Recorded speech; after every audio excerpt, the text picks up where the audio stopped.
What's up, everybody? Joe White here, and I thought I was done for the day. I was about ready to kick back and relax, and then I realized, no, we got to tear.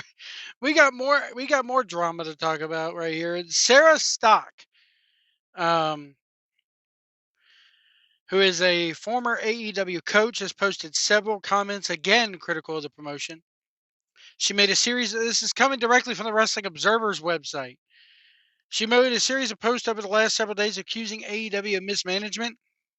Earlier this week, she responded to a post by Tiara James, who has wrestled a handful of times with Ring of Honor, by insinuating that AEW's Amanda Huber may have had something to do with her being quote unquote sidelined by the promotion.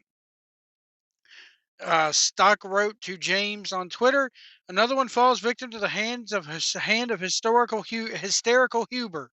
Tiara, if you ever felt sidelined at AEW, it's not you, I promise." Huber and Stock clashed online back in October when Stock was publicly critical of the Darby Allin versus Jon Moxley match at WrestleDream. Stock has been critical of changes AEW has made to its HR department. She wrote on Twitter, "Corruption and negligence are running unchecked at AEW. There's so much more than this. Receipts are coming.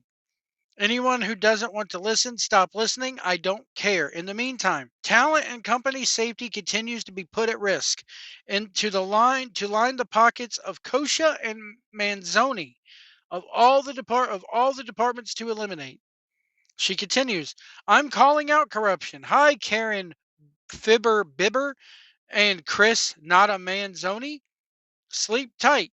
Oops, forgot to tag them. It's at the real Manzo, and I can't find Karen's handle. Probably disappeared publicly out of embarrassment for her grand flop of a quote greatest accomplishment in AEW by renaming human resources to people and culture. You go, girl. Earn that paycheck." Stock continued to tag Chris Manzoni. "I'd like some clarification, please. How many mental health related quote unquote issues are AEW wrestlers permitted per year before they start getting charged? We've been directed to you for answers. Thanks. Hey, Manzoni, has Manzoni explained yet how the decision was made to replace an extremely qualified, diverse, and beloved team of mental health professionals with a third party booking app?" Karen from Not HR places the blame on talent, saying they asked for quote unquote more accessibility. That's the biggest joke of this entire fiasco. Please talk us through it, real Manzo. Asked if she thinks she's get a response, Stock put, "I'm not sure why he wouldn't. The new mental health quote unquote program he eliminated, she puts that in parentheses, surely benefits talent and staff. You think the man in charge will be excited to come online and clear up any misunderstandings? The floor is yours."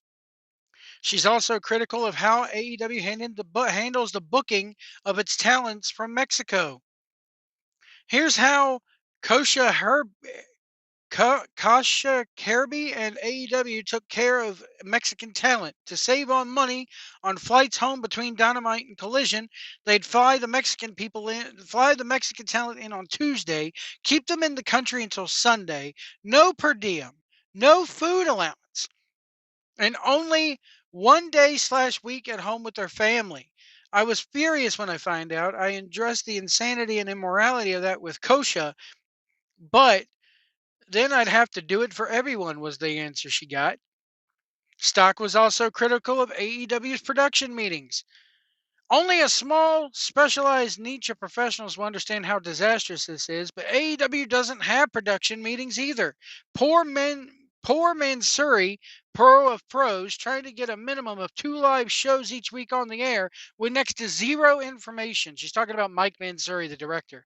Um, and a whole roster of staff, even more in the dark as 8 p.m. on Wednesday hits. That is WCW level bullshit right there. Hell, it's Vince McMahon WWE for the last 10 years he was in charge levels.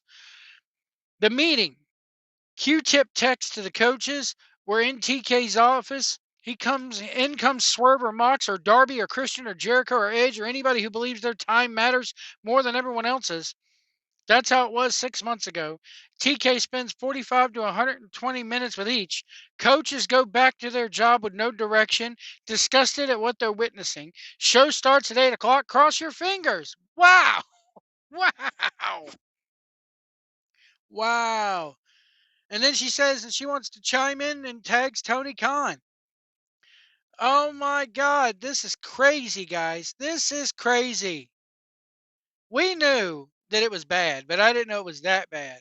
Flying talents in from Mexico on a Tuesday, expecting them to stay in the country for almost, let's see, 5 days. That's 5 days before they're flown back. No per diem. No way of taking a draw, maybe. No food money. They're in this country on a work visa. They barely probably speak English. Then again, that's not really a problem nowadays in America, is it? But anyway. And then getting rid of mental health programs, you know how I feel about that. Mental health, whatever. Okay, but if you're going to take a program and have a program for mental health, you should have a program for mental health. And then it says, oh, it got switched to an app. You mean to tell me that they told everybody to go to BetterHelp and start doing that shit? And then the production meeting fiasco where Tony Khan puffs his chest out and spends time with the top talent only, talks to him for 2 hours at a time, and then production time hits and it's, oh, what do we do? Which way do we go?